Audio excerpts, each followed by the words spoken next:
जय श्री कृष्णा। राधे राधे दोस्तों, स्वागत है आपका अपने चैनल पर। आज हम लेकर आए हैं आपके लिए नाग पंचमी की व्रत कथा। तो बहुत समय पहले की बात है। एक सेठ जी के 7 पुत्र थे। सातों का विवाह हो चुका था। सबसे छोटे पुत्र की पत्नी श्रेष्ठ चरित्र की, विदुषी और सुशील थी, परंतु उसके भाई नहीं था। एक दिन बड़ी बहू ने घर लीपने के लिए जंगल से पीली मिट्टी लाने के लिए अपने साथ सभी बहुओं को साथ चलने को कहा। तो सभी धलिया और खुरपी लेकर जंगल में आकर मिट्टी खोदने लगी। तभी मिट्टी खोदते समय वहां पर एक सर्प आ गया। एक सर्प निकला जिसे बड़ी बहू खुरपी से मारने लगी। यह देखकर छोटी बहू ने बड़ी बहू को रोकते हुए कहा, मत मारो इसे, यह बेचारा निरपराध है। यह सुनकर बड़ी बहू ने उसे नहीं मारा। तब सर्प एक तरफ जाकर बैठ गया। तब छोटी बहू ने उस सर्प से कहा, हम अभी लौट कर आती हैं, तुम यहाँ से जाना मत। यह कहकर छोटी बहू सबके साथ मिट्टी लेकर घर चली गई और वहाँ कामकाज में फंसकर सर्प से जो वादा किया था उसे भूल गई। छोटी बहू को दूसरे दिन वह बात याद आई, तो वह सभी बहुओं को साथ लेकर जंगल पहुंची और सर्प को उसी स्थान पर बैठा देखकर बोली, सर्प भैया नमस्कार। सर्प ने कहा, तू भैया कह चुकी है, इसलिए मैं तुझे छोड़ देता हूँ, नहीं तो झूठी बात कहने के कारण तुझे अभी डस लेता। छोटी बहू बोली, भैया मुझसे भूल हो गई, उसकी क्षमा मांगती हूँ। तब सर्प बोला, अच्छा तो तू आज से मेरी बहन हुई और मैं तेरा भाई हुआ, तुझे जो मांगना हो मांग ले। छोटी बहू बोली, भैया मेरे कोई भाई नहीं है, अच्छा हुआ जो तुम मेरे भाई बन गए। कुछ दिन व्यतीत होने पर वह सर्प मनुष्य का रूप धारण करके उसके घर आया और बोला कि मेरी बहन को भेज दो। सबने कहा कि इसके तो कोई भाई भी नहीं था। तो सर्प बोला, मैं दूर के रिश्ते में इसका भाई हूँ, बचपन में ही मैं बाहर चला गया था। उसके विश्वास दिलाने पर घर के लोगों ने छोटी बहू को उसके साथ भेज दिया। उसने मार्ग में छोटी बहू को बताया कि मैं वही सर्प हूँ, इसलिए तू डरना नहीं और जहाँ चलने में कठिनाई हो वहाँ मेरी पूँछ पकड़ लेना। उसने सर्प के कहे अनुसार ऐसा ही किया और इस प्रकार वह सर्प के घर पहुँच गई। वहाँ के धन ऐश्वर्य को देखकर छोटी बहू आश्चर्यचकित हो गई। वहाँ सर्प की माता ने छोटी बहू से कहा, मैं एक काम से बाहर जा रही हूँ, तो अपने भाई को ठंडा दूध पिला देना। कुछ देर बीतने के बाद छोटी बहू को यह बात ध्यान न रही और उसने सर्प को गर्म दूध पिला दिया, जिससे सर्प का मुख बुरी तरह से जल गया। यह देखकर सर्प की माता बहुत ही क्रोधित हुई, परंतु सर्प के समझाने पर वह शांत हो गई। तब सर्प ने कहा कि बहन को अब उसके घर भेज देना चाहिए। तब सर्प और उसके पिता ने छोटी बहू को बहुत सा सोना, चांदी, जवाहरात, वस्त्र, आभूषण आदि देकर छोटी बहू को उसके ससुराल पहुंचा दिया।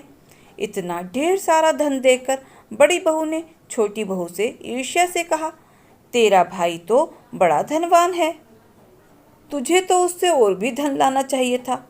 जब सर्प ने यह वचन सुने तो वह सब वस्तुएं सोने की लाकर उसने अपनी बहन को दे दी। यह देखकर बड़ी बहू ने कहा, इन्हें झाड़ने की झाड़ू भी सोने की होनी चाहिए। तब सर्प ने झाड़ू भी सोने की लाकर रख दी। सर्प ने छोटी बहू को हीरा मणियों का एक अद्भुत हार दिया। उसकी प्रशंसा उस देश की रानी ने भी सुनी और वह राजा से बोली कि सेठ की छोटी बहू का हार यहाँ आना चाहिए। राजा ने मंत्री को हुक्म दिया कि वह हार लाकर शीघ्र उपस्थित हो। मंत्री ने सेठ जी से जाकर कहा कि महारानी जी छोटी बहू का हार पहनेंगी, वह उससे लेकर मुझे दे दो। सेठ जी ने राजा के डर के कारण छोटी बहू से हार मंगाकर मंत्री को दे दिया। छोटी बहू को यह बात बहुत बुरी लगी। उसने अपने सर्प भाई को याद किया और आने पर प्रार्थना की कि भैया, रानी ने हार छीन लिया है, तुम कुछ ऐसा करो कि जब वह हार उसके गले में रहे तब तक के लिए सर्प बन जाए और जब वह मुझे लौटा दे तब फिर से हीरो और मणियों का हार हो जाए। सर्प ने ठीक वैसा ही किया। जैसे ही रानी ने हार पहना वैसे ही वह हार सर्प बन गया। यह देखकर रानी चीख पड़ी और रोने लगी। यह देखकर राजा ने सेठ के पास खबर भेजी कि छोटी बहू को तुरंत भेजो। सेठ जी डर गए कि राजा ने जाने क्या करेगा। सेठ जी स्वयं छोटी बहू को साथ लेकर उपस्थित हुए। राजा ने छोटी बहू से पूछा, तूने क्या जादू किया है? मैं तुझे दंड दूंगा। छोटी बहू बोली, राजन क्षमा कीजिए, यह हार ऐसा ही है कि मेरे गले में हीरों और मड़ियों का रहता है और दूसरे के गले में सर्प बन जाता है। यह सुनकर राजा ने वह सर्प बना हार उसे देकर कहा, अभी पहनकर दिखाओ। छोटी बहू ने जैसे ही उस हार को पहना वैसे ही वह हार हीरों और मड़ियों का हो गया। यह देखकर राजा को उसकी बात पर विश्वास हो गया और उसने प्रसन्न होकर उसे बहुत सी मुद्राएं भी पुरस्कार में दे दी। छोटी बहू अपने हार और पुरस्कार सहित घर लौट आई। उसके धन को देखकर बड़ी बहू ने ईर्ष्या के कारण छोटी बहू के पति को सिखाया कि छोटी बहू के पास कहीं से धन आया है। यह सुनकर छोटी बहू के पति ने अपनी पत्नी को बुलाकर कहा, ठीक ठीक बताओ कि यह धन तुझे कौन देता है। तब वह सर्प को याद करने लगी। तब उसी समय सर्प ने प्रकट होकर कहा कि यदि मेरी धर्म बहन के आचरण पर कोई संदेह प्रकट करेगा तो मैं उसे खा लूँगा। यह सुनकर छोटी बहू का पति बहुत प्रसन्न हुआ और उसने सर्प देवता का बड़ा सत्कार किया। उसी दिन से हिंदू धर्म में नाग पंचमी का त्यौहार मनाया जाने लगा और स्त्रियां सर्प को भाई मानकर उसकी पूजा करती हैं। एक राजा के 7 पुत्र थे। उन सबके विवाह हो चुके थे। उनमें से 6 पुत्रों के संतान भी हो चुकी थी। सबसे छोटे पुत्र के अभी तक कोई संतान नहीं हुई थी। जेठानियाँ बांझ कहकर सबसे छोटी बहू को बहुत ताने मारती थी। एक तो संतान न होने का दुख और उस पर सास, ननद, जेठानी आदि के ताने छोटी बहू को और भी दुखी करने लगे। इससे व्याकुल होकर वह बेचारी रोने लगती।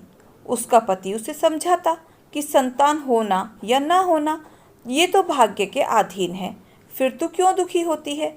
वह कहती, सुनते हो, सब लोग बाँझ बाँझ कहकर मेरी नाक में दम किए हैं। पति बोला, दुनिया बकती है तो बकने दे, मैं तो तुझे कुछ नहीं कहता। तू मेरी ओर ध्यान दे और दुख को छोड़कर प्रसन्न रहा कर। पति की बातों को सुनकर उसे कुछ सांत्वना मिलती, परंतु फिर जब कोई उसे ताने मारता तो वह फिर रोने लगती थी। इस प्रकार एक दिन नाग पंचमी आ गई। चौथ की रात को छोटी बहू को स्वप्न में 5 नाग दिखाई दिए। उनमें से एक ने उससे कहा, अरे पुत्री, कल नाग पंचमी है, तू अगर हमारा पूजन करे तो तुझे पुत्र रत्न की प्राप्ति होगी। यह सुनकर वह उठ बैठी और पति को जगाकर स्वप्न का सारा हाल सुनाया। तब पति ने कहा, यह कौन सी बड़ी बात है?